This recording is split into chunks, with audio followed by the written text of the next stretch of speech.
বিছানায় যে বসে আছে সে আমার অফিসের বস, যে কিনা আমাকে দুই চোখে সহ্য করতে পারে না। তাহলে ভাবছেন আমার সাথে বিয়ে কেন হলো তার? এ অনেক কাহিনী। তবে সহজ ভাষায় বলা যায় যে ম্যাডাম আমার সাথে ফেঁসে গেছে, সে ভালোই হয়েছে। কারণ উনার কারণে একটু হলেই চাকরি হারাতাম। তখনই মুখ তুলে তাকায় নিশাত। আমি তোমাকে স্বামীর অধিকার দিতে পারবো না, ভুলে যেও না আমি তোমার বস। বলেছিলাম না, এই মেয়ে আমাকে দুই চোখে দেখতে পারে না। মুচকি হেসে নিজের মনে মনে কথাগুলো বলল আহনাফ। জি অবশ্যই, আমার সেটা মনে আছে। আমিও আপনাকে বউ হিসেবে দেখি না ম্যাডাম। গুড। মনে রাখবে তোমার আমার বিয়ে শুধুমাত্র একটা অ্যাক্সিডেন্ট। বাবা যতদিন দেশে আছে এই নাটক চলবে, এরপর আমরা আলাদা। জি ম্যাডাম। যাও ঘুমিয়ে পড়ো। কোথায় যাব? অন্য কোথাও গিয়ে ঘুমাও, এই রুমে না। ঠিক আছে, আমি আঙ্কেলের রুমে যাই। এই না মানে কি? আসলে আমি আবার একা ঘুমাতে পারি না, আর আঙ্কেলও তো একা। আর অন্য রুম তো শুনলাম গোছানো নেই। সব মিলিয়ে আপনিও এই রুমে রাখবেন না, তাই আঙ্কেলের রুমেই যাই। কোথাও লাগবে না যাওয়া, রুমেই ঘুমাও নিচে। এই ঠান্ডায় আপনি তো আবার এসি দিয়ে রুমকে সাউথ পোল বানিয়ে রাখেন। নিশাত বিরক্ত হয়ে একটা কম্বল আর বালিশ ছুঁড়ে দেয় তার দিকে। আহনাফ হেসে ফুলরে বিছানা করে শুয়ে পড়ে। হঠাৎ চোখ পড়ে নিশাতের দিকে। কি মিষ্টি দেখতে মেয়েটা, কিন্তু ভেতর থেকে একটা ঝালমরিচ। অফিসে সবসময় বকার উপর রাখতো, এবার তো বাসায়ও একসাথে। ভাবছেন বিয়ের পর নিশাত আহনাফের বাসায় না গিয়ে এখানে কেন? এই বাড়িটা নিশাতের বাবা তৈরি করেছিলেন নিশাতের জন্য। তার ইচ্ছে বিয়ের পর নিশাত আর তার স্বামী এখানে থাকবে। আর এমনিতেও আহনাফের আপন বলতে চাচা ছাড়া কেউ নেই। ছোটবেলায় বাবা মা হারিয়েছে, এরপর চাচা তাকে বড় করেছেন। এসব ভাবতে ভাবতে কখন যে আহনাফ ঘুমিয়ে পড়ে নিজেও বুঝতে পারেনি। সকাল সকাল একটা মিষ্টি ডাকে আহনাফের ঘুম ভেঙে যায়। চোখ খুলতেই দেখে কালো শাড়ি পরে হাতে চা নিয়ে সামনে দাঁড়িয়ে আছে নিশাত। অসম্ভব সুন্দর লাগছে তাকে। কতক্ষণ অবাক হয়ে তাকিয়ে থাকে আহনাফ। উঠবেন না? উঠুন, আর ঘুমাতে হবে না, নিন চা। আহনাফ ভালোভাবে তাকিয়ে দেখে দরজার কাছে নিশাতের বাবা। আচ্ছা, তাহলে এই জন্য এই নাটক করছে? নিশাতের এই সুন্দর কথার ধরন দেখে নিশাতের বাবা হেসে সেখান থেকে চলে যায়। তিনি যেতেই আহনাফের সামনে থেকে চা নিয়ে বিছানায় বসে নিজের চায়ে চুমুক দেয়। নাস্তা বানানো আছে, খেয়ে অফিসে চলে আসবে, আমি যাচ্ছি। আজও অফিস? তো না, কিছু না। বলে নিশাত তৈরি হতে চলে যায়। আহনাফ উঠে ফ্রেশ হয়ে নাস্তার জন্য বেরিয়ে দেখে নিশাত চলে গেছে। নিশাত আজ ও অফিস গেল। আসলে আমি বলেছি আজ কিছু গুরুত্বপূর্ণ কাজ আছে। ছুটি তো পরেও নেওয়া যাবে, তাই না? নিশাতের বাবা মাথা নাড়ে। নাস্তা করে রেডি হয়ে আহনাফ অফিসের গেটে যেতে দারোয়ান তাকে থামায়। কি হলো? ম্যাডামের আদেশ, কেউ দেরি করলে 20 মিনিট গেটের বাইরে দাঁড়া করিয়ে রাখতে। আরে ম্যাডামকে বলো আমি এসেছি। এই আদেশ শুধু আপনার জন্যই, আমার কিছু করার নেই। বলে দারোয়ান ভেতরের দিকে চলে যায়। এই রোদের মধ্যে দাঁড়িয়ে থাকে আহনাফ। কি গরম পড়েছে। 30 মিনিট হতেই দারোয়ান গেট খুলে দেয়। আহনাফ দ্রুত ভেতরে গিয়ে নিজের ডেস্কে গিয়ে কাজ শুরু করে। রোদে থাকার ফলে ঘেমে অবস্থা নাজেহাল তার। হঠাৎ পাশ থেকে তার কলিগ হেনা বলে ওঠে, কি ব্যাপার আজ এত লেট আর ঘেমে কেন? ও কিছু না, আসলে বাইরে যা রোদ। ঠিক আছো? তখন নিশাত এসে, অফিসে গল্প করার জন্য আসোনি তোমরা, আর তুমি লেট করে এসেও এত গল্প কিসের? Sorry ma'am. কাজ শেষ করে আমার সাথে দেখা করুন মিস্টার আহনাফ। ঠিক আছে ম্যাম। নিশাত কেবিনে চলে যায়। আহনাফ যত দ্রুত পারে কাজ শেষ করে ছুটে যায় কেবিনে। কেবিনে গিয়ে দেখে নিশাত রাগে চোখে তাকিয়ে আছে। আহনাফ গিয়ে বসবে, কিন্তু তার আগেই আমি বসতে বলিনি, দাঁড়িয়ে থাকো। জি ম্যাম। আহনাফ ফাইলগুলো নিশাতের দিকে বাড়িয়ে দেয়। নিশাত ফাইল দেখতে থাকে আর আহনাফ দাঁড়িয়ে তা দেখতে থাকে। সব ঠিক আছে। ধন্যবাদ। যাও, আমি আরো ফাইল পাঠাচ্ছি, শেষ করো। আরও? কোনো সমস্যা? না না। যাও। আহনাফ মাথা নিচু করে বেরিয়ে যায়। সে যেতেই নিশাত মুচকি হাসে। সারাদিন অফিসের কাজ শেষ করে ছুটির পর গেটের সামনে যেতে দেখে গাড়ি নিয়ে অপেক্ষা করছে নিশাত। এটা দেখে অবাক হয়ে যায় আহনাফ। গাড়ির দিকে এগিয়ে আসে সে। উঠে বসো। আমি চাই না আমরা দুজন আলাদাভাবে বাসায় যাই, আর বাবা সেটা নিয়ে কিছু ভাবুক। আচ্ছা। আহনাফ উঠে বসে গাড়িতে। বাসে এসে আহনাফ সোফায় হেলান দিয়ে বসে। নিশাত ফ্রেশ হয়ে এসে দেখে আহনাফ সোফায় ঘুমিয়ে আছে। সারাদিন যা চাপ গেছে তার উপর এটা দেখে কোথাও না কোথাও নিশাতের একটু খারাপ লাগে। এসিটা ছেড়ে দিয়ে একটা কাঁথা আহনাফের গায়ে দিয়ে রান্নাঘরে চলে যায় নিশাত। ঘুম থেকে উঠে দেখে রাত 8টা বাজে আর নিজের গায়ে কাঁথা দেখে একটু অবাক হয়ে যায় আহনাফ। উঠে ফ্রেশ হয়ে রান্নাঘরে গিয়ে দেখে নিশাত টেবিলের উপর মাথা ফেলে ঘুমিয়ে আছে, কিন্তু চুলার দিকে তাকিয়ে আহনাফ আটকে উঠে রান্না পুড়ে গেছে। আহনাফ দ্রুত ছুটে গিয়ে চুলা বন্ধ করে সব নামায়। নিশাতের বাবা বাইরে গেছেন, কিন্তু রান্না তো সব পুড়ে গেছে। খাবে কি তাহলে? নিশাতকে ডাকতেও ইচ্ছে করছে না। সারাদিন কাজের চাপ হয়তো বেশি গেছে তার উপর, তাই নিশাতকে না ডেকে নিজেই খাবার রান্না বসে। রান্নার হাত বেশ পাকা তার। পছন্দের কাজের মধ্যে রান্নাও আছে। রান্না বসিয়ে রুমে গিয়ে পুরো রুম গুছিয়ে নেয় সে।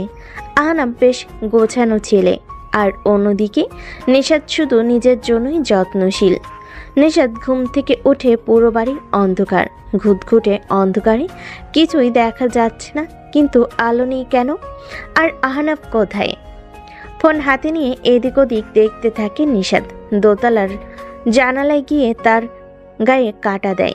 বাড়ির ঠিক বাইরে কিছু বড় গাছ, যা দেখেই কারোর ভয়ে শরীর ঠান্ডা হয়ে যাবে। ভয়ে গলা শুকিয়ে যায় নিশাতের। দ্রুত সিঁড়িতে নামতেই ধাক্কা লাগে কারোর সাথে, আর এর ফলে চিৎকার দিয়ে ওঠে নিশাত। কিন্তু তখনই ফোনের আলোতে দেখতে পায় নিশাতের সামনে দাঁড়িয়ে আছে আহনাফ। আহনাফকে দেখে যেন নিশাতের দেহে প্রাণ ফিরে আসে, আর ভয়ে ভয়ে আহনাফকেই নিশাত জড়িয়ে ধরে। আহনাফ হতবাক হয়ে যায়। নিশাতকে কান্না করতে আগে দেখেনি সে। নিশাত মেয়েটা সাহসী বলে জেনে এসেছে সে। তখনই আলো ফিরে আসে। আমি আসবো? বাবার কণ্ঠ শুনে নিশাতের হুঁশ ফিরে আসে। দ্রুত আহনাফকে ছেড়ে দূরে গিয়ে দাঁড়ায়। এরপর সেখান থেকে রুমে চলে যায়। নিশাতের বাবা হেসে সেখান থেকে চলে যায়, আর আহনাফ সেখানেই দাঁড়িয়ে থাকে। রাতে নিশাতের বাবা আর আহনাফ খাবার টেবিলে এসে বসে। নিশাত ফ্রেশ হয়ে গিয়ে দেখে রান্নাঘরে সব গোছানোই আছে। নিশাত ভাবে ঘুমানোর পর আহনাফ তার রান্না নামিয়ে গুছিয়ে রেখেছে, তাই সে সেগুলো ভেবেই টেবিলে এনে রাখে। আজ আমি তোমার জন্য স্পেশাল রান্না করেছি বাবা। বাহ, কি সেটা?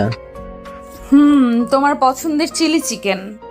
কথাটা শুনে আহনাফ মাথা নাড়ে, কারণ সে তো চিলি চিকেন রান্না করেনি। কিন্তু আহনাফের ইশারা না বুঝে ঢাকনা খুলে দিতে নিশাত তার বাবা অবাক। কোথায় চিলি চিকেন? এটা তো অন্য একটা রান্না। নিশাত অবাক হয়ে তাকিয়ে থাকে। আচ্ছা মা, রান্না তুই নিজে করছিস তো? বলে তিনি আহনাফের দিকে তাকায়। আহনাফ নিশাতের দিকে তাকিয়ে আছে। নিশাতও ভুরু কুচকিয়ে তাকিয়ে আছে। আহনাফ বুঝতে পারছে আর রাতে তার খবর আছে। খাবারের সময় নিশাত বারবার আর চোখে তাকাচ্ছিল আহনাফের দিকে। এতেই গলা শুকিয়ে যাচ্ছিল আহনাফের। কোনোভাবে খাবার শেষ করে রুমে গিয়ে বসে আহনাফ। নিশাত সব গুছিয়ে রুমে গিয়ে দেখে আহনাফ আকাশের দিকে তাকিয়ে আছে। এই যে আমার রান্নাটা কোথায়? আমার রান্না কেন নেই? আসলে ম্যাম, আপনি যখন ঘুমাচ্ছিলেন তখন আপনার রান্না অক্কা পেয়েছে। মানে পুড়ে গেছে সব। কি বলছো? জি। নিশাত কিছুক্ষণ চুপ থেকে কিছু না বলে টেবিলে বসে অফিসের কাগজ ধরে আহনাব বারান্দায় গিয়ে আকাশের দিকে তাকিয়ে থাকে। কাজ করতে করতে হঠাৎ আহনাফের দিকে তাকায় নিশাত। তাকে এভাবে আকাশের দিকে তাকিয়ে থাকতে দেখে বলে ওঠে, আকাশে কি এমন দেখছো? চাঁদ, আজকে চাঁদটার আলো যেন অন্য দিনের চেয়ে বেশি, বেশ সুন্দর লাগছে। কি লাভ দেখে সময় নষ্ট করা? হয়তো আসলেই সময় নষ্ট, তবে সুন্দর জিনিস উপভোগ করাই ভালো। করতে থাকো। বলে কাজে মন দেয় নিশাত। হঠাৎ আহনাফের ফোন বেজে ওঠে। আহনাফ আসার আগে চোখ পড়ে নিশাতের। স্ক্রিনে হেনা নামটা ভেসে আছে। আহনাফ এসেই ফোনটা রিসিভ করে বারান্দায় চলে যায়। কিছুক্ষণ পর কথা শেষ করে এসে দেখে নিশাত তৈরি হচ্ছে কোথাও যাবার জন্য। কোথায় যাচ্ছেন ম্যাম? রবিন কল দিয়েছে। এত রাতে কোনো ছেলের সাথে বের হওয়া ঠিক দেখায় না। তোমার সাহস কি করে হয় আমার উপর কথা বলার? আমি কি করব না করব তোমাকে জিজ্ঞেস করতে হবে? Sorry ma'am. ভবিষ্যতে এই সাহস আর দেখাবে না। বলেই রাগে গজগজ করতে করতে বেরিয়ে যায় নিশাত। আহনাফ চুপ করে দাঁড়িয়ে থাকে। জানালা দিয়ে দেখে নিচের গাড়িতে অপেক্ষা করছে রবিন, আর নিশাত গিয়ে গাড়িতে উঠে চলে যায়। জানালার পাশেই একটা চেয়ার নিয়ে বসে থাকে আহনাফ। রাত 1টা। নিশাত বাসায় ফিরেই দেখে রুমের লাইট জ্বালানো। রুমে গিয়ে দেখে জানালার পাশে আহনাফ চেয়ারে ঘুমিয়ে আছে। একরকম বিরক্ত হই টেবিল থেকে পানি নিয়ে আহনাফের গায়ে ছুঁড়ে দেয়। আহনাফ লাফিয়ে ঘুম ভেঙে উঠে দাঁড়ায়। সামনে তাকিয়ে দেখে নিশাত। নিজের জায়গায় ঘুমাও। বলে গজগজ করতে করতে চেঞ্জ করতে যায় নিশাত। আহনাফ বুঝতেই পারল না তার ভুল কি। তাও কিছু না বলে ফ্লোরে বালিশ নিয়ে ঘুমিয়ে পড়ে।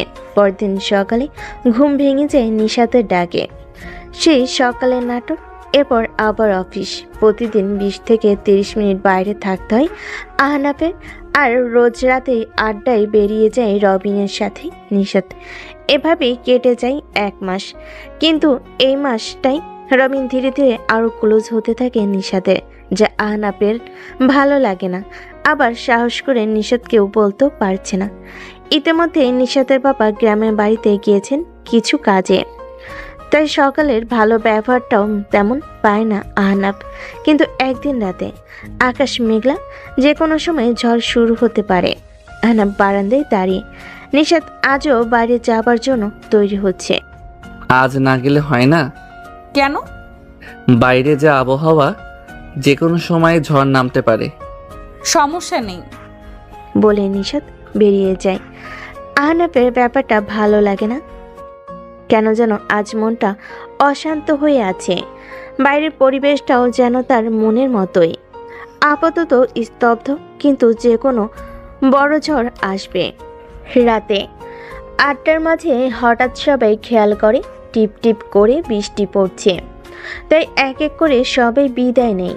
শেষে শুধু নিশাত, রবিন আর আরেকজন থেকে যায়। হঠাৎ ঝুম বৃষ্টি নেমে যায়। ভিজতে ভিজতে 3 জন ছুটতে থাকে। একজন তো তার বাসায় চলে যায়, আর রবিন আর নিশাত ভিজতে ভিজতে গাড়িতে গিয়ে বসে। নিশাত ব্যাগ থেকে রুমাল বের করে চুল আর মাথা মুছতে মুছতে বাইরের দিকে তাকিয়ে থাকে। কিন্তু রবিনের চোখ নিশাতের দেহের উপর। ভেজা নিশাতকে যেন আরও বেশি মোহনীয় লাগছে।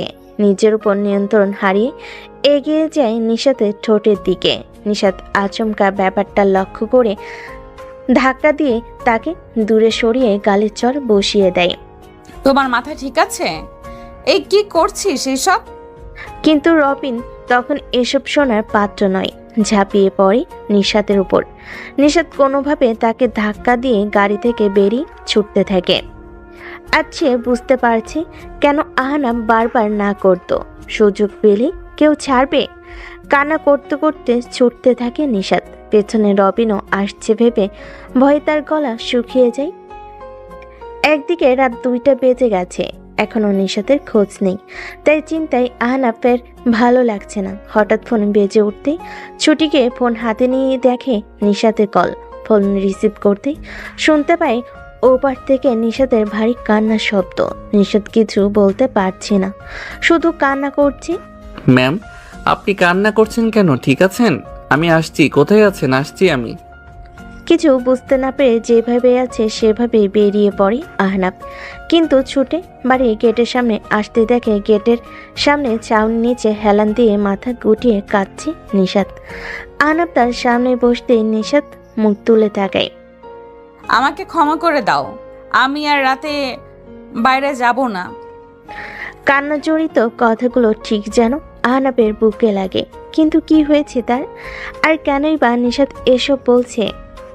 রুমে ফিরে নিশাত কিছু না বলে শাওরে চলে যায়। আহনাব কিছু বুঝতে না পেয়ে চুপচাপ অপেক্ষা করে। কিছুক্ষণ পর বেরিয়ে আসে নিশাত। আহনাবের দিকে তাকিয়ে দেখে আহনাব যেন কিছু জানার জন্য আগ্রহ নিয়ে বসে আছে। রাতে খেয়েছো? নিশাতের কথাটা শুনে আহনাব অবাক হয়ে তাকিয়ে থাকে। এই প্রথম নিশাত তার খোঁজ নিল খেয়েছি কিনা। আহনাবের মুখে একটা হাসি ফুটে ওঠে। না, এখনো খাইনি। আচ্ছা টেবিলে বসো, আমি খাবার নিয়ে আসছি। আহনাব মাথা নেড়ে উঠে গিয়ে টেবিলে বসে। নিশাত খাবার এনে বেড়ে দেয়। আহনাব যেন কোনো স্বপ্ন দেখছে, অবাক চোখে তাকিয়ে থাকে নিশাতের দিকে। এই স্বপ্ন কখনো শেষ না হলেই যেন সে খুশি। কাল একটা অনুষ্ঠানে যেতে হবে, যাবে? কোথায়? আমার একটা কাছের আপুর কোম্পানির ব্রাঞ্চ ওপেনিং। আমি গিয়ে করব? ফিরতে রাত হবে আমার, তুমি না গেলে একাই ফিরতে হবে। না না, আমি যাব। নিশাত মাথা নেড়ে খাবার শেষ করে উঠে যায়। আহনাব খুশিতে নেচে ওঠে। পরের দিন বিকেল, আহনাব ঘুমিয়েছিল। হঠাৎ কেউ তার গায়ে ধাক্কা দেয়। ধাক্কা খেয়ে উঠে লাফিয়ে দেখে সামনে নিশাত একটা কালো শাড়ি পরে আছে, খোলা চুল। আহনাব হা করে তাকিয়ে থাকে। মেয়েটা পরীর থেকে কম না। হা করে তাকিয়ে না থেকে উঠে ফ্রেশ হয়ে রেডি হয়ে নাও, এই স্যুটটা পরো। আহনাব তাকিয়ে দেখে একটা কালো স্যুট রাখা পাশে। আহনাব তুরত গিয়ে ফ্রেশ হয়ে তৈরি হয়ে নেয়। রেডি হয়ে এসে দেখে গাড়িতে নিশাত অপেক্ষা করছে, কিন্তু সে পাশের সিটে, এমনিতেই ড্রাইভার সিটে বসে। আহনাব গিয়ে দাঁড়ের সামনে। আজ গাড়ি তুমি চালাও। জি ম্যাম। আহনাব দ্রুত গাড়িতে উঠে বসে। বেশিক্ষণ লাগলো না পৌঁছাতে। সেখানে পৌঁছাতেই নিশাত সবার সাথে আলাপ করতে যায়, আর আহনাব খাবার স্টেশনে চলে যায়। খাদ্যপ্রিয় মানুষ সে। নিশাত কথা বলছিল সবার সাথে। তখনই আপু, আমাদের দেখলে না? নিশাত ঘুরে তাকিয়ে দেখে আনোয়ার আর মিম দাঁড়িয়ে আছে, পুরনো বন্ধু। আরে তোমরা এত দেরি কেন? আর বলবেন না, ওর তৈরি হতে এত সময় লাগলো। মোটেও না আপু। আচ্ছা হলো হলো। তামিম, মেহেদি, ফারিয়া সবাই ওদিকে আছে, চলো। বাহ, ওরা এলো আর আমাকে বললো না? মাত্র এলাম আমরা। এখানে সবাই আছে কিন্তু একজনই মিসিং। না, ওই তো এসে গেছে। কথাটা শুনে নিশাত তাকিয়ে দেখে গেট দিয়ে প্রবেশ করতেই সে। নিশাত ছুটে গিয়ে সামনে দাঁড়ায়। নিশাতকে দেখে হাসি মুখে তাকায় হায়া। কেমন আছো আপু? এই তো, তুমি? শুনলাম বিয়ে করেছ। তোমার উপর রাগ আমি, তুমি আসোনি। সরি রে, আসলে এখন তো সব একাই সামলাতে হয়, তাই আর কি। ঠিক আছে, চলো সবাই ওখানে। আমাকে এখন আবার একটু বের হতে হবে। কেন আপু? আজ কয় তারিখ? আজ তো তারিখটা মনে করতে নিশাতের মুখটা মলিন হয়ে যায়। হায়ার দিকে তাকিয়ে দেখে তার মুখেও একটা মলিন হাসি। আপু চলো, আমিও যাব। না, তুমি থাকো। না আপু, চলো। তখনই পাশে এগিয়ে আসে আহনাব, কিন্তু নিশাত তাকে থামিয়ে দেয়। তুমি থাকো, আমরা একটু পরেই ফিরে আসবো। ঠিক আছে ম্যাম। নিশাত আর হায়া গাড়িতে উঠে যেতে থাকে অজানা স্থানের দিকে। দেখতে দেখতে একটা বছর হয়ে গেল আপু। তোমাদের জন্য একটা বছর আমার কাছে যেন এক যোগ। কিন্তু আমি এখনো জানি না কেন হলো এমনটা। সব ঠিক ছিল আর এক মুহূর্তে সব শেষ। আমরা ওর হাসির ভেতরে লুকিয়ে থাকা কষ্ট বুঝতে পারিনি। জানো, এখন খুব ঘৃণা হয় নিজের উপর। প্রথমে পরিবার, এরপর কাছের মানুষ, বন্ধু বান্ধব, এরপর আমিও। কেউ বুঝতে পারেনি ও ধীরে ধীরে আমাদের থেকে দূরে যাচ্ছে। বুঝতে পারিনি ওর হাসিটা মিথ্যে ছিল। নিশাত তাকিয়ে দেখে হায়ের চোখে পানি গাল পেয়ে বুক দিয়ে নেমেছে। নিশাত চুপ করে থাকে। আমাকে এত ভালোবাসা দিয়ে রেখেছিল যে আমি সেটার জন্য বুঝতেই পারিনি ওর ভেতরে কি চলছে। আর সে রাতে যখন ওই কলটা আসলো, সবটা শেষ। বলতেই গাড়ি থামায় নিশাত। হায়া মাথার কাপড় দিয়ে গাড়ি থেকে নামে। রাস্তার পাশে কাঁচা রাস্তা ধরে একটু এগিয়ে যেতেই একটা বড় গাছ, আর তার নিচেই একটা কবর। আজও আকাশে ঝড়ো ভাব, বিদ্যুৎ চমকাচ্ছে বারবার। নিশাত দূর থেকে তাকিয়ে দেখে কবরটার জিয়ারত শেষ করে ডুকরে কেঁদে ওঠে হায়া। নিশাত চেয়েও পারছে না থামাতে। কিছুক্ষণ পর হায়া উঠে দাঁড়ায়, ঘুরে হাতটা ধরে। নিশাত গাড়ি দরজা খুলে আর হায়া এসে গাড়িতে বসে। নিশাত গাড়ি চালু দিতেই একটা বাজ পড়ে, আর সেই আলোতেই কবরে কাব্য নামটা স্পষ্ট দেখা যাচ্ছে। নিশাত আর হায়া গাড়ি নিয়ে ফিরে আসে ভ্যানুতে। হায়া মুখ মুছে স্বাভাবিক হয়ে প্রবেশ করে। আড্ডায় বসে সবাই। তা নিশাত, তোমার স্বামী আসেনি? নিশাত কিছুক্ষণ ভেবে উত্তর দেয়। খাবার নিয়ে পড়ে আছে। এটা শুনে সবাই হেসে দেয়। তামিম আনোয়ারার স্বামী হিসেবে কেমন? মোটামুটি। আচ্ছা তাই? সত্যি বলতে আমি নিজেকে অনেক ভাগ্যবতী মনে করি ওকে পেয়ে। ও আমার রান্নার ভুল কখনোই ধরেনি। মাঝে মাঝে খারাপ খারাপ হলেও চুপচাপ খেয়েও আমাকে বলবে না।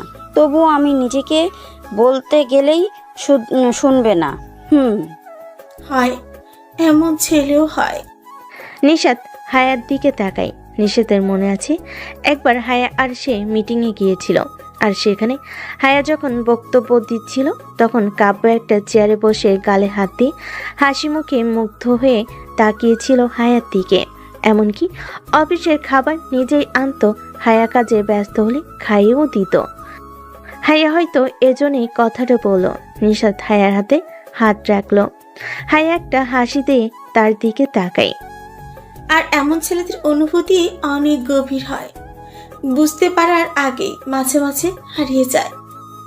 হায়া আস্তে আস্তে বলে, যা নিশাত শুনতে পায়। নিশাত ঘাড় ঘুরিয়ে তাকিয়ে দেখে আহনাফ চেয়ারে দুপা ভাঁজ করে বসে খাবার খাচ্ছে।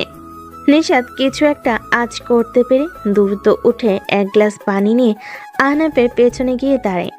কয়েক সেকেন্ডের মধ্যেই আহনাফের গলায় খাবার আটকে যায়। সে তো পানি আনেনি, কিন্তু পেছন থেকে গ্লাসটা বাড়িয়ে দেয়।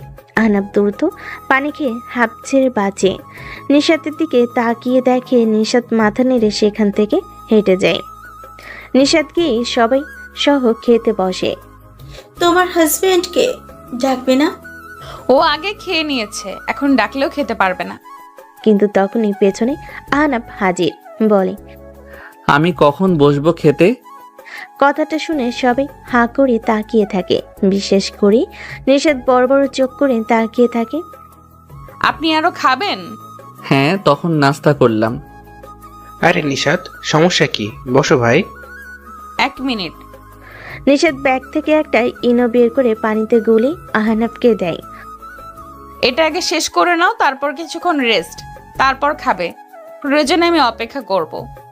আরে আমাদের এসব লাগবে না, চিন্তা করবেন না। অনুষ্ঠান থেকে ফেরার 1 ঘন্টা পর বিছানায় পেট ব্যথায় কাটতে থাকে আহনাফ। সামনে নিশাত চোখ গরম করে তাকিয়ে আছে। আহনাফের এবার কি হবে? আহনাফ ভয়ে ভয়ে নিশাতের দিকে তাকায়। নিশাত কিছুক্ষণ চোখ গরম করে তাকিয়ে মাথা নেড়ে উঠে রুম থেকে বেরিয়ে যায়।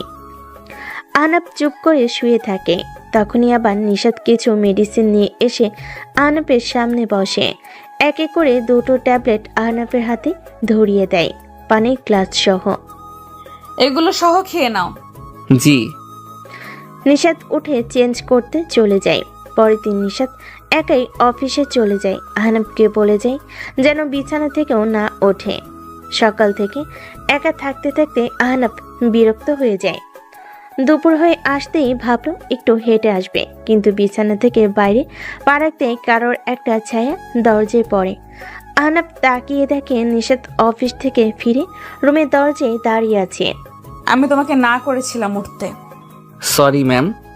আমি রান্না করে নিচ্ছি, তোমার কিছু চাই? না না, ঠিক আছি আমি। ঠিক আছে। নিশাত রান্না করতে চলে যায়। হঠাৎ নিশাতের পরিবর্তন দেখে আহনাফ অবাক আবার খুশিও। দুপুরে রান্না শেষ করে খাবার সোজা রুমেই নিয়ে আসে নিশাত। বেশ ভালো খাবার, ঝাল ছাড়া। খাবার শেষ করে নিশাত অফিসের কাজে বসে। তখনই আহনাফ উঠে দাঁড়ায় তার সামনে। কিছু বলবে? আসলে সব বন্ধুরা আজ দেখা করার কথা। আমি যাই। পেটের ব্যথা। এখন নেই তো। আচ্ছা, কিন্তু 9টার আগে ফিরবে। মাত্র 9টা? ঠিক আছে ম্যাম। বলে আহনাফ তৈরি হয়ে নেয় বের হতে। দাঁড়াও। নিশাতের ডাকে দরজায় থমকে যায় আহনাফ। নিশাত উঠে ব্যাগ থেকে একটা ঘড়ির বক্স বের করে ঘড়িটা আহনাফের হাতে পরিয়ে দেয়। আহনাফ অবাক, কারণ এটা সেই ঘড়ি যা সে গতরাতে অনলাইনে দেখেছে আর তার খুব পছন্দ হয়েছিল, কিন্তু দাম বেশি, তাই আর ভাবিনি এই ব্যাপারে। এত দামি ঘড়ি আর নিশাত জানলো কিভাবে? ঠিক 9টার আগে ফিরবে। বলি নিশাত নিজের জায়গায় গিয়ে বসে। ঠিক আছে, আসি আমি। রাত 8:45। আহনাফ এখনো বাসায় আসেনি। খাবার টেবিলে খাবার সাজিয়ে বসে আছে নিশাত। এখনো আহনাফের খোঁজ নেই। নিশাত উঠে বাদবাকি কিছু কাজ সেরে নেয়। রাত 9:27। এখনো আহনাফ আসেনি। রাত 10:37। টেবিলে ঘুমিয়ে পড়েছিল নিশাত। উঠে দেখে আহনাফ এখনো আসেনি। এবার চিন্তা বাঁধে মনে, কিন্তু তখনই ফোন বাজে তার। দ্রুত ফোন হাতে নিয়ে দেখে আহনাফের কল। কানে নিতেই শুনতে পায়। হ্যালো, কে? আহনাফের বস বলছেন? আসলে ম্যাম, ওর পরিবারের তো কেউ নেই। ওর বাসায় ফেরার সময় রাস্তায় অ্যাক্সিডেন্ট করেছে। আমরা ওকে সিটি হসপিটালে নিয়ে এসেছি। আপনার কাছে ওর আপন কারোর নাম্বার থাকলে জানিয়ে দিন। বলেই কল কেটে যায়। স্তব্ধ হয়ে যায় নিশাত। সময় নষ্ট না করে দ্রুত গাড়িতে উঠে রওনা দেয়। খুব খারাপ লাগছে তার। হঠাৎ আয়নার দিকে তাকাতেই অবাক হয়ে যায়। তার চোখ ভেজা আহনাফের জন্য, কিন্তু কেন? এসব ভাবতে ভাবতেই নিশাত হসপিটালে পৌঁছায়। দ্রুত ভেতরে গিয়ে খোঁজ নেই। কেবিনের সামনে এসে দেখে আহনাফের বন্ধুরা দাঁড়িয়ে আছে। তাকে দেখে সবাই একটু এগিয়ে আসে। ম্যাম, আপনি ওর বস না? ওর কি পরিবারে কেউ আসেনি? মানে ওর চাচা আর আপন কেউ? নিশাত রেগে আছে প্রচুর। রেগে বলল, আমাকে এত পরে কেন কল দিলে? সবার আগে কেন না? ম্যাম, ওর ফোনে আমাদের নাম্বার বাদে শুধু 2টো নাম্বার ছিল। ওর চাচা আর বস, মানে আপনার। মানে এই ব্যাপারে অফিসের বস কি করবে তাই আমরা ও ঠিক আছে। জি ম্যাম, ও একটুর জন্য বেঁচে গেছে। ও প্রায় ট্র্যাকের সামনে চলে গিয়েছিল, কিন্তু কেউ একজন ওকে অন্যদিক থেকে টান দেয়। এরপর আমরা গিয়ে দেখি ওর মাথা ফেটে অজ্ঞান হয়ে পড়ে আছে। এরপর আমরা এখানে নিয়ে এলাম। এখনও অজ্ঞান। ডাক্তার বলল কিছুক্ষণের মধ্যে জ্ঞান ফিরবে। নিশাত কেবিনের দরজা খুলে ভিতর গিয়ে আহনাফের পাশে বসে। চোখ মুছে নিজেকে সামলে নেয়। বাইরে থেকে তাদের থেকে আহনাফের ফোনটা নিয়ে এসেছে সে। ফোনে আসলেই তার নাম্বার বস দিয়ে সেট করা। নিশাত একবার আহনাফের দিকে তাকিয়ে নাম্বারটা বস থেকে বউ নাম লিখে সেভ করে দেয়। কিছুক্ষণের মধ্যেই আহনাফের জ্ঞান ফিরে আসে। আহনাফ তাকিয়ে দেখে সব বন্ধুরা তাকে ঘিরে ধরে আছে। এখন ভালো লাগছে? হ্যাঁ। আপনারা চাইলে ওনাকে বাসায় নিয়ে যেতে পারেন। ওনার গুরুতর কিছু হয়নি, শুধু খেয়াল রাখবেন মাথায় যেন চাপ না লাগে। ঠিক আছে ডাক্তার। কিছুক্ষণ বিশ্রাম নিয়ে আহনাফ ওঠে। ফোন হাতে নিয়ে দেখে রাত 3টা বেজে গেছে। এই সময় ডাক্তার। কিছু ভাবার আগেই তাকিয়ে দেখে কেবিনের সামনে ডাক্তারের সাথে কথা বলছে নিশাত। বুকের ভেতর ধক করে ওঠে তার। কথা শেষ করে কেবিনে আসে নিশাত। নিশাত আহনাফের দিকে একবারও তাকায়নি, বরং তার বন্ধুদের বলে যেন তারা সহ আহনাফকে গাড়িতে নিয়ে আসে। বাইরেই গাড়ি বলে নিশাত বেরিয়ে গাড়িতে এসে বসে। আহনাফ এসে সামনে বসে। তার সাথে 3 বন্ধু পিছনে ছিটে নিশাত গাড়ি চালাতে শুরু করে। বাহ আহনাফ, তোর বস খুব ভালো। আহনাফ তাকিয়ে দেখে নিশাত যেন প্রচন্ড রেগে আছে। হ্যাঁ বস আমি। ও খুব ভালো কাজ করে, তাই বস হয়ে ওর কেয়ার করি। বস তো তাই। আহনাফ বুঝতেই পারল না কেন সে একটা কথাই এতবার বস উচ্চারণ করলো। একে একে সবাইকে নামিয়ে দিয়ে বাসায় ফিরে আসে নিশাত আর আহনাব। বাসায় ফিরে রুমে গিয়ে একটা বালিশ নিয়ে অন্য রুমে চলে যায় নিশাত। আহনাব কিছুই বুঝতে পারল না। পরের দিন সকালে উঠে দেখে নিশাত আগে বেরিয়ে গেছে অফিসের জন্য। আহনাব দ্রুত এই অবস্থাতেও তৈরি হয়ে অফিসের জন্য বেরিয়ে যায়। অফিসে যাবার সময় কাল রাতের কথা মনে ভেসে ওঠে। ট্রাক তার দিকে ছুটে আসছিল, তখন একটা হাত তাকে টান দিয়ে সরিয়ে নেয়। তার মুখ সে দেখেনি, শুধু চোখ জোরে দেখেছে। মুখটা কালো কাপড় দিয়ে ঢাকা, আর কানে এসেছিল অনেকটা পাখির পাখা ঝাপটানোর শব্দ। কে ছিল সে? অফিসে পৌঁছে দেখে সবাই কেমন চুপ হয়ে আছে, আর নিশাতের কেবিন থেকে একরকম ঝগড়ার শব্দ আসছে। আহনাব গিয়ে দেখে রবিন এসেছে। সেই রাত নিয়ে কথা কাটাকাটি করছে নিশাতের সাথে। নিশাত তাকে বারবার বেরিয়ে যেতে বলছে, কিন্তু রবিন মাঝে মাঝে এমন কথা বলছে যে সে হুমকি দিচ্ছে। আহনাব ভেতরে যেতেই রবিন তার দিকে এগিয়ে এসে কলার ধরে ধাক্কা দিয়ে কেবিনে বাইরে ফেলে দেয়। সামান্য কর্মচারী হয়ে আমাদের কথা শোনানোর সাহস কি করে হয়? বলে রবিন দরজা লাগিয়ে দেয়। আহনাব উঠে চেয়ারে বসে মাথা নিচু করে। কয়েক সেকেন্ডের মধ্যেই গেট খুলে রবিনকে ধাক্কা দিয়ে বের করে দেয় নিশাত। রবিন উঠে রেখে নিশাতের দিকে যেতেই কেউ তাকে পেছন থেকে টেনে ধরে। রবিন পেছনে তাকায়। আহনাব তার ঘাট টেনে ধরে আছে। রবিন কিছু বলতে যাবি, তার আগেই এক ঘাসকা টানে সোজা ফ্লোরে ফেলে দেয় আহনাব তাকে। নিশাত অবাক হয়ে তাকিয়ে দেখে আহনাবের মুখ গম্ভীর হয়ে আছে, চোখ কেমন একটা স্তব্ধ হয়ে আছে, রাগের ভাব স্পষ্ট। তোর এত বড় সাহস! কথা শেষ করার আগেই এক সেকেন্ডের মধ্যে আহনাব ঝুঁকে বসে একদম রবিনের চোখের খুব কাছে। এরপর থেকে ওর কাছে যাবার চেষ্টা করলেও আমার থেকে খারাপ কেউ হবে না। বের হ। রবিনের বুকে ভয় জমে যায়। কোনোভাবে উঠে সে একবার নিশাতের দিকে তাকিয়ে বেরিয়ে যায়। নিশাত আহনাবের দিকে যেতে আহনাব ঘুরে তাকায়। সরি ম্যাম, আমার এটা করা উচিত হয়নি। নিশাত কিছুক্ষণ চুপ করে এরপর মুচকি হেসে সেখান থেকে চলে যায়। আহনাব আর বাকিরা অবাক। আহনাব নিজের চেয়ারে বসতেই সবই এগিয়ে আসে। তোমার রাগী রূপ এমন, তা তো জানা ছিল না। আমিও জানি না কি হলো হঠাৎ। তখন কেবিন থেকে নিশাত ডাক দেয়। আহনাব দ্রুত কেবিনে গিয়ে দেখে নিশাত তার জন্য অপেক্ষা করছে। আহনাব গিয়ে সামনে দাঁড়ায়। আমরা দুপুরেই বাসায় ফিরবো, কাজের চাপ নেই, এখানে বসে থাকো। কিছু কাজ এগিয়ে রাখি। চুপচাপ করে বসো। ধমক খেয়ে চুপ করে বসে থাকে আহনাব। দুপুরে নিশাত কাজ শেষ করে সব গোছাচ্ছিল। আহনাব বের হতে দেখে সবাই কি নিয়ে যেন আলোচনা করছে। আহনাব এগিয়ে যেতেই হ্যানা উঠে দাঁড়ায়। কাল তোমার প্ল্যান কি? কিসের প্ল্যান? ওমা, জানো না? কাল তো ম্যামের জন্মদিন। কাল? হ্যাঁ, জানো না? তখনই নিশাত বেরিয়ে আসে। তোমার হলো? চলো। আহনা আপনার সাথে যাবে। হ্যাঁ। ওকে কি কোনো বিশেষ কাজে নিচ্ছেন ম্যাম? না মানে ওকে দেখতে মনে হচ্ছে অসুস্থ। সেটা আমি দেখবো, তোমরা না। এসো তুমি। আহনাব মাথা নেড়ে নিশাতের পিছনে হাঁটতে থাকে। গাড়িতে সরি, আমি না জেনেই। রবিন স্যারকে? তুমি অফিসে বসের সম্মান বাঁচাতেই তো এমন করলে, তাই না? হ্যাঁ। আচ্ছা, হ্যাঁ ঠিক আছে, বসো। ওকে। বুঝতে পারলাম না ম্যাম। আহনাফ। নিশাতের মুখে নিজের নামটা শুনে পুরো শরীরে কেমন যেন একটা প্রবাহ বয়ে গেল। জি জি ম্যাম। আমার নাম কি? নিশাত ম্যাম। নিশাত ম্যাম। বলতে বলতেই বাসায় ফিরে আসে নিশাত আহনাব। বাসায় ফিরে দুপুরে খাবারের পর আহনাব চুপচাপ বারান্দায় গিয়ে বসে আছে। হঠাৎ রুমে তাকিয়ে দেখে নিশাত ঘুমিয়ে আছে, ক্লান্ত তাই হয়তো। হঠাৎ একটা জিনিস মাথায় এলো, কাল তো ম্যামের জন্মদিন, কিছু উপহার আনা লাগবে।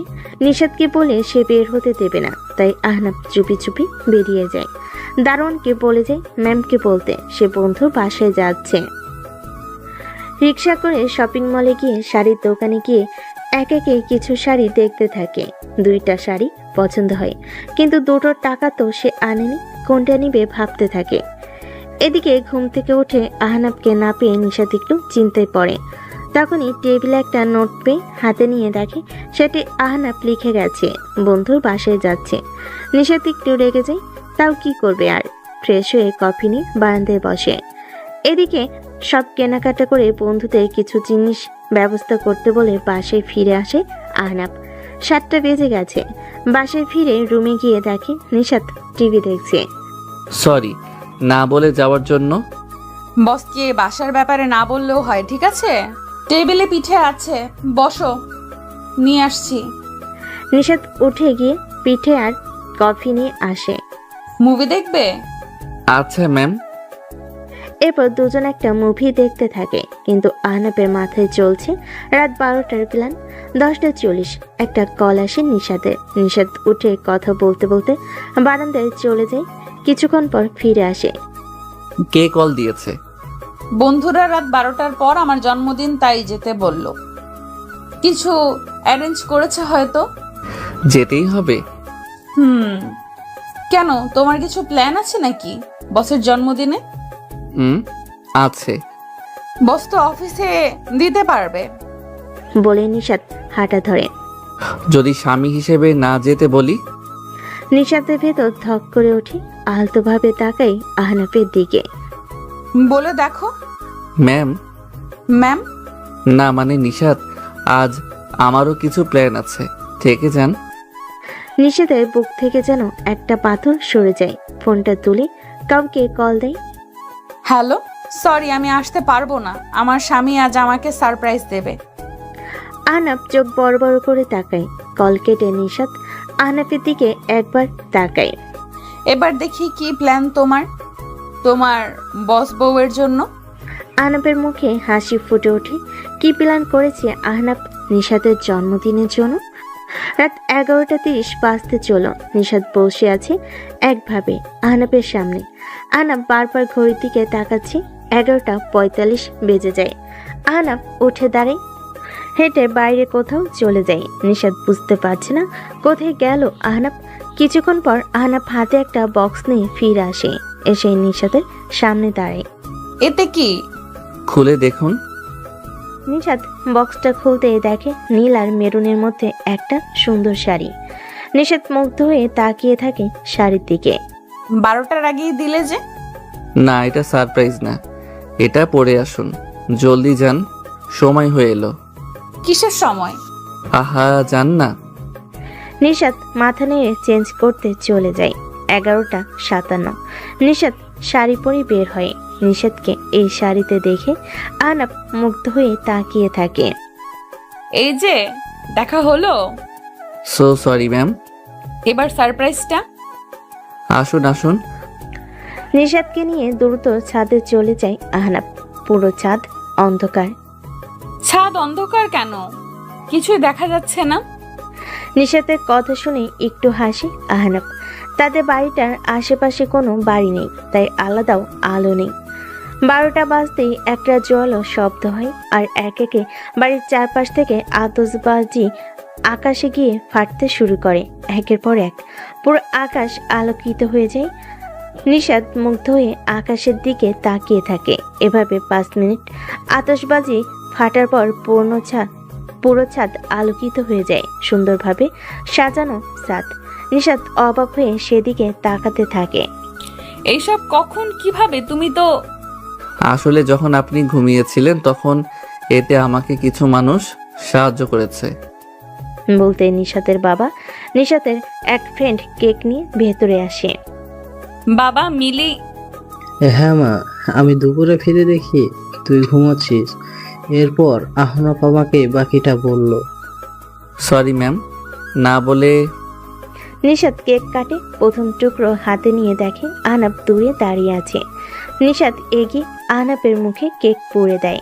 আহনাফ বড় বড় চোখ করে তাকিয়ে থাকে অবাক হয়ে। নিশাতের বাবা আর মিলি হাসতে থাকে। আহনাফ একটু লজ্জা পেয়ে যায়। নিশাত মা, কাল তুমি আর আহনাফ হায়ার গ্রামে বেড়াতে যাচ্ছ। বিকেলের ট্রেন। বাবা, এই হঠাৎ? বিয়ের পর তোমরা কোথাও যাওনি, আর হায়াও বলল গ্রামে যাচ্ছে। ও এবার যেতে হবে ওর সাথে। কই, আপু তো আমাকে কিছু বলেনি। আজই বললো আমাকে। তোমার ফোন নাকি অফ? ও হ্যাঁ, সন্ধ্যায় অফ হয়েছিল। তাহলে কাল তৈরি হয়ে যাবে। বাবা অফিস থেকে সোজা যাবে।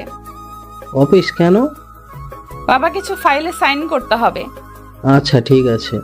পরের দিন সকাল, আহনাব তৈরি হয়ে বসে আছে, কিন্তু নিশাত এখনো তৈরি হচ্ছে। ম্যাম, আর কতক্ষণ লাগবে? 5 মিনিট। তুমি চাবি নিয়ে গাড়ি বের করে নাও, আমার টেবিলের চাবি। আহনাব মাথা নেড়ে চাবি বের করে বের হবে তখনই।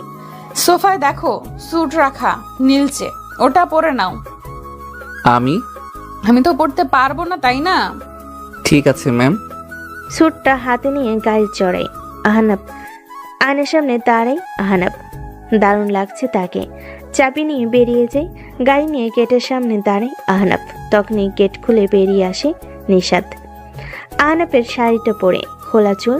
রাতে যত সুন্দর লাগছিল তার থেকেও এখন অনেক গুণ বেশি সুন্দর লাগছে তাকে, একদম পরি। নিশাত এসে সামনে তার পাশে বসে। চালাও।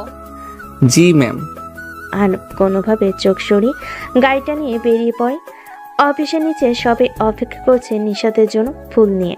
গাড়ি আসতেই সবে এগিয়ে আসে। আহনাব আগে বেরিয়ে দরজা খুলে দেয়। নিশাত বেরিয়ে আসে।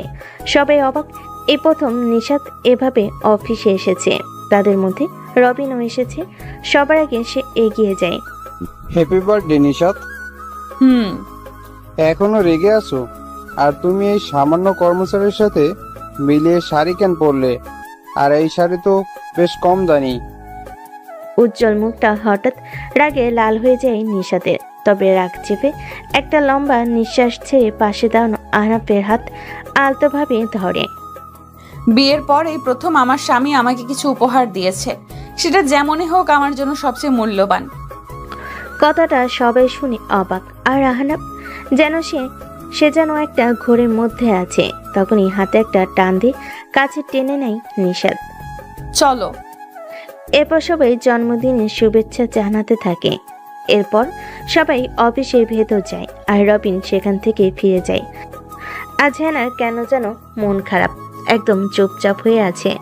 দুপুরের মধ্যে সব কাজ শেষ করতে নিশাতের কেবিনে কেউ টোকা দেয়। নিশাত তাকিয়ে দেখে হায়া দাঁড়িয়ে আছে। আপু এসো এসো।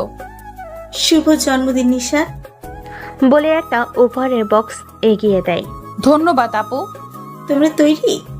হ্যাঁ আপু। চলো তাহলে। ঠিক আছে আপু। নিশাত, হায়া আর আহনাব অফিস থেকে বেরিয়ে যায় আর রওনা দেয়। ট্রেন স্টেশনে এসে নামে তারা।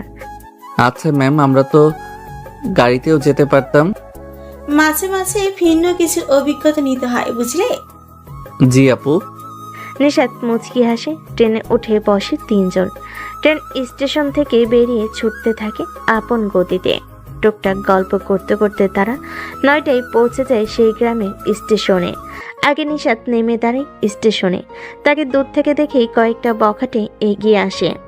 কি ম্যাডাম, একা নাকি? এগিয়ে দিই। ধীরে ধীরে নিশাতের খুব কাছে চলে আসতে থাকে, কিন্তু হঠাৎ ছেলেগুলোর চোখে ভয় বড় বড় হয়ে যায় আর এক পা দুপা করে পিছিয়ে যেতে থাকে।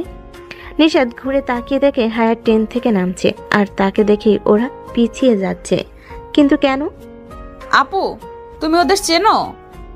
ওরা মিরাজ। বকেটে ছেলেগুলোর একজন এগিয়ে আসে। তোমার হাত ঠিক আছে এখন? হায়ের কথা শুনে নিশাত তাকিয়ে দেখে মিরাজের বাঁ হাতে কবজি কাটা, যেন খুব বাজেভাবে ভেঙে গিয়েছিল। না আপু, বা হাতে কোনো কাজ করতে পারি না। আচ্ছা এখন যাও এখান থেকে, ওরা মেহমান। বলতে ছেলেগুলো সেখান থেকে চলে যায়। তখনই সব ব্যাগ নিয়ে ট্রেন থেকে নামে আহনাব। আপু ওরা তোমার কথা শুনছে কেন? কয়েক বছর আগে তোমার মতো আমাকেও এভাবে বিরক্ত করছিল ওরা। এরপর? তোমার ভাইয়া আমার ঠিক পেছনেই ছিল। আর কি? বুঝতে পেরেছি। কি হয়েছে এখানে? কিছু না। স্টেশন থেকে বেরিয়ে আসতেই দেখে হায়ের জন্য গ্রামের কয়েকজন গাড়ি নিয়ে অপেক্ষা করছে। গাড়িতে উঠে বেরিয়ে যায় স্টেশন থেকে। সারাদিন ট্রেনে থাকার ফলে আহনাব অনেক ক্লান্ত হয়ে যায়, তাই গাড়িতে সে ঘুমিয়ে পড়ে। কিন্তু গাড়ির ঝাঁকানিতে মাথা সোজা রেখে ঘুমানো কঠিন। এটা দেখে নিশাত আহনাবের মাথাটা নিজের কাঁধে রাখে। বাড়ি পৌঁছে আলাদা রুমে চলে যায় নিশাত আহনাব। এখানে এসেও আহনাব ফ্লোরে বালিশ নিয়ে শুয়ে পড়ে। এটা দেখে বিছানা থেকে আরেকটা বালিশ ছুঁড়ে মারে নিশাত। বালিশ মুখে লাগতে লাফিয়ে ওঠে বসে আহনাব। জি ম্যাম। উপরে এসে শুয়ে পড়ো। আপনি নিচে ঘুমাবেন? নিচে ঠান্ডা অনেক। আমি কেন নিচে ঘুমাবো? তাহলে অন্য রুমে। কেন? তো কই ঘুমাবেন? এখানেই। তো আমি কেন যাব? আসতে বলেছি তাই। না মানে। এসো। ধমকে বিছানায় শুয়ে পড়ে আহনাব, তবে মাঝে একটা বালিশ দিয়ে। নিশাত মুচকি হাসে। মাঝরাতে আহনাব জেগে উঠে একটা ছোঁয়ে। চোখ মেলে তাকিয়ে দেখে নিশাত তাকে জড়িয়ে আছে। আহনাব আটকে উঠতে যাবে, কিন্তু তার আগে নিশাত তাকে শক্ত করে জড়িয়ে ধরে। আহনাব ভেবেছিল নিশাত ঘুমে, কিন্তু এবার বুঝতে পারছে সে ঘুমে নেই। নিশাত এসে আলতো করে আহনাবের গালে চুমু দেয়। আহনাব অবাক হয়ে তাকিয়ে থাকে। ম্যাম আপনি? নিজের বউকে কেউ এভাবে ম্যাম বলে? সত্যি বলতে অনেক কিউট লাগে তোমার এই ম্যাম বলা। আহনাব কিছু বলতে যাবে, তার আগে নিশাত তার বুকের উপর ঝুঁকে ঠোঁটে ঠোঁট রেখে দেয়। আহনাবের শরীর ঠান্ডা হয়ে যায়। নিজের অজান্তে চোখ বন্ধ হয়ে যায়, হারিয়ে যায় নিশাতের মাঝে। এদিকে রাতের ট্রেনের জন্য অপেক্ষা করছে রবিন, অন্যদিকে হাসপাতালে। আর কতদিন ঘুমিয়ে থাকবে ডাক্তার? বলা যাচ্ছে না, তবে ওর অবস্থা উন্নতি হয়েছে। 1 বছরের বেশি সময় হয়ে গেল, ওকে জাগিয়ে তুলুন। আমরা চেষ্টা করছি। সকালে ঘুম ভেঙে যেতেই আহনাব লক্ষ্য করে নিশাত তার বুকের উপর ঘুমিয়ে আছে। হুট করে উঠতে গেলে নিশাতের ঘুম ভেঙে যায়। নিশাত নিজেকে আহনাবের বুকে পেয়ে একটু লজ্জা পায়, কিন্তু নিজেকে সামলে বুকে শুয়ে চোখ কষলে আহনাবের দিকে তাকায়। কটা বাজে? 9টা।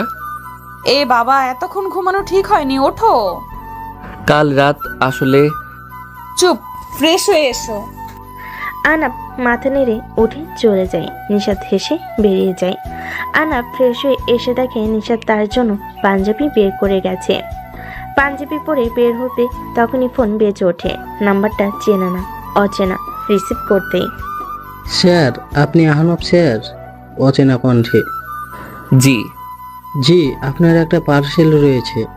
কিন্তু আমি তো শহরে নেই। জি জানি স্যার, আপনার ঠিকানাটা দিলে আমাদের জন্য সুবিধা হয়। আচ্ছা আমি এখন আছি। ঠিক আছে স্যার, ধন্যবাদ। বলে কল কেটে যায়।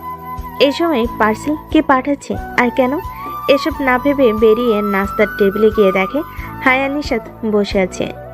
খুব ভালো হলো। জি আপু। দুজনের জন্য আজ একটা সারপ্রাইজ আছে। কি সারপ্রাইজ আপু? এখনই বলবো না, বিকেলে। কি বলো না। আহনাফ, তোমার কাছে কোনো কল এসেছে? হ্যাঁ আপু, একটু আগেই। আচ্ছা, তাহলে বিকেলেই জেনে যাবে। আহা, বলো না। না, খেয়ে নাও দ্রুত। এরপর আমরা গ্রাম দেখতে বের হব। আচ্ছা। আহনাব নাস্তায় বসে। নাস্তা শেষ করে তিনজন গ্রামের রাস্তা ধরে হাঁটা শুরু করে গ্রাম দেখতে। দুধারে মাঠ আর রাস্তার ধারে উঁচু উঁচু গাছ, আর শীতল ছায়ার মধ্য দিয়ে কাঁচা রাস্তা চলে গেছে। আর সেই রাস্তা ধরে তিনজন হাঁটছে। মাঝে মাঝে পাশ দিয়ে শালিকের দল উড়ে যাচ্ছে। এক মনোরম পরিবেশ। হাঁটতে হাঁটতে হায়া আর নিশাত হাসি তামাশা করছে। হঠাৎ নিশাত হাঁটতে হাঁটতে আহনাবের এক হাত জড়িয়ে ধরে। আহনাব চমকে উঠে তাকায়, কিন্তু নিশার জন্য এটা ভুল করে ধরেনি। সে ধরেই হাঁটছে আর হায়ার সাথে কথা বলছে। আহনাব তাকিয়ে আছে নিশাতের দিকে। আমাকে পরে সারাক্ষণ দেখতে পারবে, রাস্তা দেখো এখন। জি ম্যাম। কথাটা শুনে চোখ পাকিয়ে তাকায় নিশাত। এতে ভয়ে গলা শুকিয়ে যায় আহনাবের। আহনাবের চোখে মুখে ভয় দেখে নিশাত হেসে দেয়। আহনাব একটু মুচকি হাসে। দুপুর হয়ে আসতেই তারা বাড়ির দিকে হাঁটা শুরু করে। হঠাৎ দূর থেকে একটা বুড়ো লোক ছুটে আসে, এসে হায়ার সামনে দাঁড়ায়। হায়া মা, তুমি এসেছো, আমাকে বলনি কেন? কাকা, আমি রাতে এসেছি। আমি তো বিকেলে আপনার বাড়ি যেতাম। সে তো যেতেই হবে, আজ তো তোমার মিলির গায়ে হলুদ, কাল বিয়ে। কি বলেন? আমাদের মিলি বিয়ে? বাবা, কত বড় হয়ে গেল, বুঝতেই পারিনি। তুমি কিন্তু সময় করে চলে আসবে, মিলি জানলে কিন্তু নিজে গিয়েই টেনে নিয়ে আসবে তোমার। কাকা, আমি যাব। মিলির বিয়ে আর আমি যাব না, তা হয়? আচ্ছা মা, শুনে খুশি হলাম। এখন চাই, অনেক কাজ তো মা, মেয়ের বাবা তো। বলেই লোকটা ধান ক্ষেতের আইল ধরে একটা বাড়ির দিকে চলে যায়। আজ গায়ে হলুদে যেতে হবে। গ্রামের বিয়েটাও দেখে নেবে তোমরা। আপু, বেশ ভালো হলো। আমি কখনো গ্রামের বিয়ে দেখিনি, আজ দেখব। আপু, তাহলে তো আমাকে একটু শপিং মলে যেতে হবে। কেন? আসলে আমি গলায় পরার কিছু আনিনি। শাড়ির সাথে কিছু না পরলে কেমন লাগবে বলো? এইখান থেকে সবচেয়ে কাছের শপিং মলের দূরত্ব 3 ঘন্টার। কি বলো? তাহলে বললাম না, ভেবো না, সারপ্রাইজ আছে। আচ্ছা, তুমি কি বলবে ঠিকভাবে? বাড়ি চলো। হ্যাঁ আপু, আমার অনেক ক্ষুধা পেয়েছে। তোমার তো সারাদিনই ক্ষুধা পায়। আসলে সত্যি খিদে পেয়েছে। হ্যাঁ হ্যাঁ, চলো। বাড়ি এসে হায়া রান্নার খোঁজ নেয়। বাড়ির লোকেরা জানে সব দই। এদিকে নিশাত গোসল শেষ করে এসে আয়নার সামনে দাঁড়ায়। ভেজা চুল, এখনো পানি পড়ছে। তখনই পেছন থেকে আহনাফ এসে তাকে দেখে হতবাক হয়ে তাকিয়ে থাকে। কেন যেন একটা নেশার মতো কাজ করছে নিশাতকে দেখে। এইদিকে এসো তো। হ্যাঁ। আহনাফ এগিয়ে যায়। নিশাত তোয়ালেটা আহনাফের হাতে ধরিয়ে দেয়। আমার চুলটা মুছে দাও হালকা হাতে। আমি? কোনো সমস্যা? না মানে। কোনো সমস্যা? না ম্যাম। নিশাত আয়নার সামনে বসে আর আহনাফ পেছনে দাঁড়িয়ে আস্তে আস্তে চুলে তোয়ালে বুলিয়ে শুকাতে থাকে। তা রাতে কি রঙের পাঞ্জাবি পরবে? জানি না, একটা পড়লেই হলো। জানি না মানে? এখনো ভাবোনি? না মানে। থামো, হয়েছে। জি। কালো পাঞ্জাবি আমি আয়রন করে রাখবো। জি আচ্ছা। অনুষ্ঠান শেষ করে বেশ কয়েকদিন পর নিশাত আর আহনাফ হায়ার থেকে বিদায় নিয়ে শহরে চলে আসে। নিশাত আগে থেকে পরিবর্তন হয়েছে, এখন আর রাতে একা বাইরে যায় না। আহনাফকে কেয়ার করে, তবে আহনাফ বুঝতে পারছে না তাকে ভালোবাসে নাকি বাসে না। সকালে নাস্তা করে দুজন অফিসে গেল। আহনাফ তার কলিগ হেনার সাথে কথা বলছিল, এমন সময় পিয়ন আসলো। স্যার, আপনাকে ম্যাডাম ডাকছে। গিয়ে বলো আসছি। ম্যাডাম আসবো? আসেন। ম্যাডাম দরজা লক করলেন কেন? আমি কি কিছু করেছি? বসেন। আপনি অফিসে গল্প করতে আসেন? না মানে ম্যাডাম, এই কথা বলছেন কেন? আমি যে প্রশ্ন করেছি তার উত্তর পাইনি। না মানে ম্যাডাম, একটু কথা বলছিলাম। না মানে জি। আর কিছু বলতে পারলাম না। ম্যাডাম আমার কলার ধরে তার মুখের সামনে নিয়ে আসলো। তারপর যা হলো তার জন্য আমি প্রস্তুত ছিলাম না। ম্যাডাম আমার ঠোঁটের সাথে তার ঠোঁট লাগিয়ে দিল। পাক্কা 5 মিনিট পর ছেড়ে দিয়ে দুজন হাঁপাচ্ছি। আর আমি ভাবছি এই মেয়ে আমার সাথে এটা কি করলো। আমার ভাবনার মাঝে হঠাৎ ম্যাডাম বলল, কই, আমার সাথে তো বলেন না। তুই এরপর থেকে যদি ওই মেয়ের সাথে কথা বলিস তাহলে তোর একদিন কি আমার একদিন। আমি কোনো কথা বললাম না। তারপর ম্যাডাম আবারও বলল, এখন আমার সামনে বসে থাক। আমি বলে দিচ্ছি কাল থেকে আপনার সিট আমার পাশে করে দিতে। আমি তো অবাক, এই মেয়ে বলে কি? আমি স্বপ্ন দেখছি না তো? আমার ভাবনার মাঝে আবারও বলল, এত অবাকের কিছু নাই। আর হ্যাঁ, কথা বলার জন্য আমি আছি। Okay madam. ম্যাডাম কাজ করছে আর আমি তাকে দেখছি। আজ অনেক সুন্দর লাগছে ম্যাডামকে। আমি এক ধ্যানে তাকিয়ে আছি। এর ভিতর লাঞ্চের সময় হয়ে গেছে, তাই ম্যাডাম আমাকে ডাকলো। আমাকে দেখার জন্য সারা রাত পড়ে আছে। আসো, লাঞ্চ করে আসি। আপনি একটু আগে যে জিনিস খাওয়াইলেন তাতে আর খিদে থাকে? কিছু বললে? না, আমি কিছু বলিনি। আচ্ছা তাহলে চলো। আমি আর ম্যাডাম অফিসের পাশে একটা রেস্টুরেন্টে আসলাম। খাবার অর্ডার দিল। খাবার খেয়ে অফিসে চলে আসলাম। আজকে এভাবেই দিনটা কেটে গেল। অফিস শেষ করে দুজনে বাসায় ফিরলাম। আমি ফ্রেশ হয়ে বসে মোবাইলে ফেসবুকে ঢুকলাম, হঠাৎ ম্যাডাম রুমে এসে বলল, তোমার মোবাইলটা দাও তো। কেন? আমি দিতে বলেছি। আমি ম্যাডামকে ফোনটা দিলাম। ম্যাডাম ফোন নিয়ে বলল, তোমার ফেসবুক ইনস্টাগ্রাম পাসওয়ার্ডটা দাও তো। কেন? আমি পাসওয়ার্ড দিব কেন? তোরা তো মেয়েদের সাথে কি, আমি তোর বউ, তুই একমাত্র আমার। অন্য কারোর সাথে কথা বললে তোর একদিন, আমার যা লাগে। দে পাসওয়ার্ড দে। এইভাবে কেউ মারে? ভালোভাবে বললেই দিয়ে দিতাম। গুন্ডি কোথাকার। কিছু বললে? না, এই নেন। তারপর আমার ফেসবুক ডিটেকটিভ করে নতুন একটা অ্যাকাউন্ট করে দিল। আমি তার হাতের থাপ্পড় খেয়ে আবুলের মতো বসে আছি আর ভাবছি এই মেয়ে আসলে চাইটা কি। হঠাৎ ম্যাডাম রুমে এসে বলল, চলো খাবে। না, আমার খিদে নেই। আমি বলছি খাবে মানে খাবে। সব আমার কথা মতো হবে নাকি? হ্যাঁ, সব আমার কথা মতো হবে। এই কথা বলে ম্যাডাম আমার কলার ধরে ঠোঁটে ঠোঁট মিলিয়ে দিল। কিছুক্ষণ পর ছেড়ে দিয়ে দিল। আমি তার দিকে তাকাতেই দেখলাম লজ্জাই হয়ে গেছে সব। সেই করে আবার সেই লজ্জা পায়। তারপর বলল, আমি তোর বউ, তুই আমার কথা শুনবি না কার কথা শুনবি? আচ্ছা ম্যাডাম। আমি তো ম্যাডামই। নেক্সট টাইম যদি ম্যাডাম বলো তাহলে খবর আছে। তাহলে কি বলবো? আমি তোর বউ, তাই নিশাত বলে ডাকবি। আচ্ছা। চলো খেতে চলো। আমার খিদে নেই। আহালে, আমার বাবুটা রাগ করেছে। রাগ করো না, আমি তোমার 5টা না 10টা না একটা মাত্র বউ। আমার উপর রাগ করো না। রাতে আদর দিমনে। চলো এখন খাবে। তারপর ম্যাডাম আর আমি ডিনার শেষ করে রুমে আসলাম। আমি নিচে ফ্লোরে বিছানা করছিলাম, তখন ম্যাডাম বউ আসলো। তুমি এটা কি করছো? ঘুমাবো, বেড ঠিক করছি। না, তুমি এখানে ঘুমাবে না। তাহলে? উপরে আমার সাথে ঘুমাবে। কিন্তু কোনো চিন্তা নয়। তারপর আমি আর কোনো কথা না বলে খাটের এক কর্নারে গিয়ে অন্যদিকে তাকিয়ে শুয়ে আছি। এরপর নিশাত আমার পেছন থেকে জড়িয়ে ধরলো। এসব কি হচ্ছে? তুমি এভাবে জড়িয়ে ধরছো কেন? আমার না কোলবালিশ জড়ায় ধরে ঘুমানোর অভ্যাস। তাহলে তুমি ওপাশে কোলবালিশ আছে, সেটাকে জড়িয়ে ধরে ঘুমাই। এখানে কোনো কোলবালিশ নেই। মানে? আমার কোলবালিশ কোথায় গেল? ওটা আমি ফেলে দিয়েছি। ফেলে দিছো মানে? কিন্তু কেন? কারণ এই ছোট খাটে 3 জনে ঘুমাতে পারবো না। 3 জন কোথায়? এখানে তো মাত্র 2 জন, আমি আর তুমি। ওই যে কোলবালিশকে নিয়েই তো 3 জন। আমি তো ওই কোলবালিশটা ছাড়া ঘুমাতে পারি না। তাহলে এখন আমি কি জড়িয়ে ধরে ঘুমাবো? কেন তুমি আমাকে আর আমি তোমাকে দুইজনকে জড়িয়ে ধরে ঘুমাবো?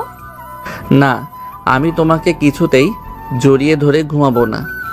তুমি না ঘুমালে না ঘুমাবে, কিন্তু আমি তো তোমাকে জড়িয়ে ধরেই ঘুমাবো। এই কথা বলে আবার আমাকে জড়িয়ে ধরে শুয়ে পড়ল। আমি আর কিছুই বললাম না, কারণ জানি আমার কথা শুনবে না। আমারও মন চাচ্ছে ওকে ভালোবেসে বুকে জড়িয়ে নিতে, কিন্তু কেন জানি না একটা বাধা অনুভব করছি। আজ সারা দিনটা যে কিভাবে কেটে গেল বুঝতেই পারিনি।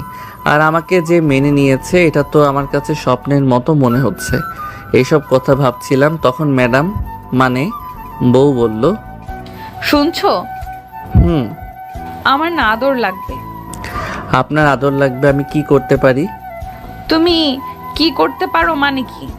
আমার আদর লাগবে। আপনার আদর লাগবে, আপনি নিয়ে নেন। আমি না করছি নাকি? হায় আল্লাহ, আমার কি ফাটা কপাল, এমন আনরোমান্টিক একটা স্বামী দিলা। আমি আনরোমান্টিক? তো কি? রোমান্টিকতা দেখতে চান, সামলাতে পারবেন তো? তুমি দিয়ে দেখো না। শোনো না, বলেন। আমার তোমার মতো একটা ছেলে বাবু লাগবে। আমার তো আপনার মতো একটা মেয়ে বাবু চাই। সে দেখা যাবে, আগে আল্লাহ যেটা দিবে ওইটাই। আগে তো বাবু আসার কাজ শুরু করবে, নাকি এমনি এমনি প্লে স্টোর থেকে আসবে? আর কি, আমি সম্মতি পেয়ে ম্যাডামকে কাছে টেনে নিলাম। তারপর একে অপরের মাঝে মিশে গেলাম। আমি ম্যাডামের নাভিতে একটা চুমু খেলাম। তারপর নিচে নামতে লাগলাম, আর ম্যাডাম আমার সারা শরীরে কিস করছে আর এক হাত দিয়ে মাথায় হাত বুলিয়ে দিচ্ছে। এরপর আমরা চলে গেলাম অন্য জগতে। সকালে ঘুম ভাঙলো নিশাতের চুলের পানিতে। চোখ খুলে দেখলাম নিশাত মাত্র শাওয়ার নিয়ে বের হয়েছে। আমি বললাম, তুমি একা শাওয়ার নিলে? তাহলে কি করব? দুজনে একসাথে নিতাম। আহা, শখ কত! অফিসে যেতে হবে, তাড়াতাড়ি ওঠো। এতদিন পর বউকে কাছে পেলাম, আর বউ কিনা আনরোমান্টিক। হায় আল্লাহ। রাতে দেখা যাবে কত দূর পারো। এখন রেডি হয়ে নাও, অফিস যাব। নিশাত ওর ফোনে আমার আইডি লগ ইন করে সোজা আগে মেসেঞ্জারে ঢুকলো। এই মেয়েদের শুধু একটাই কাজ, একটু কারোর সাথে কথাও বলতে দেবে না। আল্লাহ জানে যে এখন কি হতে চলেছে। আগে দু একটা মেয়ের সাথে এমনি কথা বলতাম, যদি এটা মাইন্ড করে তাহলে আমি শেষ। ও ফোনের দিকে একবার তাকাচ্ছে আর আমার দিকে একবার তাকাচ্ছে। ভাব ভালো না, ও দেখুক। ততক্ষণে বারান্দায় থেকে ঘুরে আসি, না হলে এখানে থাকলে আমি শেষ। তাই টুক করে বারান্দায় চলে আসলাম। নীলা একদিকে ফোনের মেসেজগুলো দেখে রেগে আগুন। শালার হারামি একটা, আমি থাকতেও অন্য মেয়ের সাথে কথা বলা। দাঁড়া, দেখাচ্ছি তোর মজা। আরে কই গেল হারামিটা? গেল কোথায়? নিশ্চয়ই কেটে পড়েছে। দাঁড়া, যাবি কোথায়? তোকে এমন পেটাবো না যে কথা বলা ভুলে যাবি। আবার কখ থেকে শেখাবো। তবে গেল কোথায়? বারান্দায় গেছে মনে হয়। এই যে এখানে বসলাম, আজকে আয়, তোকে কুচি কুচি করে কেটে আলুর সাথে ভাজি করে রুটি দিয়ে খাবো। কিছুক্ষণ পরে আমি আস্তে আস্তে রুমে ঢুকলো। দেখলাম নিশাত বসে আছে খাটে, হাতে অসহায় ফোনটাকে ধরে আছে। আমিও যখন খুব অসহায়, কি ঘটতে চলেছে আমার সাথে কে জানে। মাথা নিচু করে একটু একটু করে নীলার দিকে এগিয়ে গেলাম। নিশাত আমাকে দেখেই দাঁড়িয়ে গেল। নিশাতের চোখ লাল হয়ে গেছে। ও রেগে গেলে এমনটা হয়। আমার ফোনটা খাটে ছুঁড়ে ফেলে দিল, তারপর আমার সামনে আসলো আর ঠাস ঠাস। দেখেন তো আপনারা, গালটা কোনো দিকে বাঁকা হয়ে গেল নাকি? মনে হয় হয়নি, ঠিকই আছে। মেয়েদের হাতে এত পাওয়ার আগে জানলে রুমেই আসতাম না, আর মাইরও খেতাম না। দুই গালে দুই হাত রেখে দাঁড়িয়ে আছি, না জানি আবার দেয় নাকি, তাই আর রিস্ক নিলাম না। হাত সরাচ্ছি না। নীলার আগে সুরেই বলল, এসব কি? কোন সব? এই যে এতগুলো মেয়ের সাথে কিসের কথা? ও তো অনেক আগে বলেছিলাম, সেই কবে, আমার ভালো করেই মনে নেই। কথা বলতে বলেছি? তুমি তো জিজ্ঞাসা করেছো। করেছি। তাই তোমার কি? আইডি ডিঅ্যাক্টিভেট করো এক্ষুনি। এত স্বাদের আইডি নষ্ট করব? আর সেটা এক্ষুনি। আচ্ছা। নিশাতের রাগ চরমে, তাই যা করতে বলছে চুপচাপ করাই ভালো। ছোট বাচ্চার মতো কথা মতো কাজ করলাম। আইডি বাতিল। নিশাত আমার সামনে এসে হাত দিয়ে আমার হাত সরিয়ে নিল গাল থেকে। মনে হয় লাল হয়ে গেছে। হাত সরিয়ে আমার গালে হাত রেখে আলতো করে ছুঁয়ে দিচ্ছে। ওর চোখে পানি। বুঝতে পারছি না কি হলো আবার। এই তো এক্ষুনি রেগেছিল, এখন আবার চোখে পানি কেন? আবার কোনো ভুল করে ফেললাম নাকি? আবার কি করলাম রে বাবা? নীলাকে বললাম, আবার কিছু কি করে ফেললাম? কাঁদছো কেন? কিছু না, তোমার খুব লেগেছে তাই না? কই না তো। গালটা লাল হয়ে গেছে, সরি।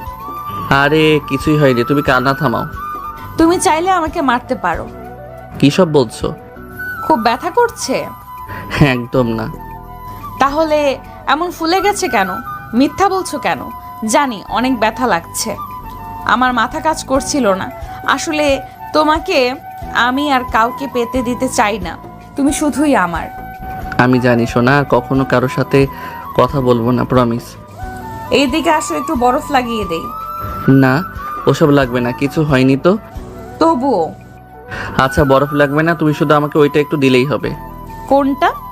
ওই